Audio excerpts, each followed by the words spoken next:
નમસ્કાર દોસ્તો, તમારે દ્વિતીય સત્રાંત પરીક્ષાની અંદર સારામાં સારા ગુણ પ્રાપ્ત કરવા છે તો એની તૈયારી આપણે આજથી જ શરૂ કરી દેવાની છે. ઓશન કોચિંગ ક્લાસીસે પણ તૈયારી આજથી જ શરૂ કરી દીધી છે. જુઓ અહીંયા જુઓ નગર પ્રાથમિક શિક્ષણ સમિતિનું દ્વિતીય સત્રાંત પરીક્ષા 2025-26નું જે અસાઇનમેન્ટ છે, એટલે કે તમારા પ્રશ્નપત્રની તૈયારી કરવા માટેનું અસાઇનમેન્ટ આપણે બનાવવાનું શરૂ કરી દીધું છે. ધોરણ 6નું ગુજરાતી વિષયનું જે કુલ 80 ગુણનું જે પ્રશ્નપત્ર તમારું આવે છે એના માટે આપણે એક સરસ મજાનું અસાઇનમેન્ટ તૈયાર કરેલું છે તમારા બ્લુ પ્રિન્ટ પ્રમાણેનું. બરાબર, જુઓ પ્રશ્ન નંબર 1 ની અંદર આપણને કહ્યું છે કે નીચે આપેલા પ્રશ્નોના જવાબ 2 વાક્યમાં લખો. 14 ગુણનો કુલ પ્રશ્ન છે, એમાં છે ગદ્યના આધારે પ્રશ્નો.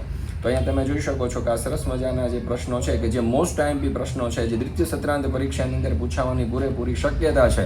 તમારી જે એકમ કસોટીઓ છે, તમારી જે સ્વઅધ્યયન પોથી છે, તમારા જે ગયા વર્ષના પ્રશ્નપત્રો છે તેની અંદરથી વીણીને મોસ્ટ આઈએમપી પ્રશ્નો આપણે તૈયાર કરેલા છે. બરાબર, તો દરેક વાલીઓ, વિદ્યાર્થીઓ અને શિક્ષક મિત્રોએ આ દ્વિતીય સત્રાંત પરીક્ષાની તૈયારી માટે આપણે આ બનાવેલા બ્લુ પ્રિન્ટ પ્રમાણેના મોસ્ટ આઈએમપી અસાઇનમેન્ટ છે તેનો અભ્યાસ કરી લેવો, જે તમારી પરીક્ષાની તૈયારી માટે તમને ખૂબ જ ઉપયોગી થશે. આની પીડીએફ પણ તમે મેળવી શકો છો. પીડીએફ માટે અહીંયા તમને નંબર આપેલો છે 70 46 22 22 54. આ નંબર ઉપર તમે કોન્ટેક્ટ કરી, સંપર્ક કરી અને આ ધોરણ 6ની ગુજરાતી વિષયની અને દરેક વિષયની આ જે અસાઇનમેન્ટના પીડીએફ છે તમે મેળવી લેશો. વહેલીમાં વહેલી તકે મેળવી લેજો, જેથી કરીને તમે સારામાં સારા ગુણ પ્રાપ્ત કરી શકો અને સારામાં સારી તૈયારી કરી શકો.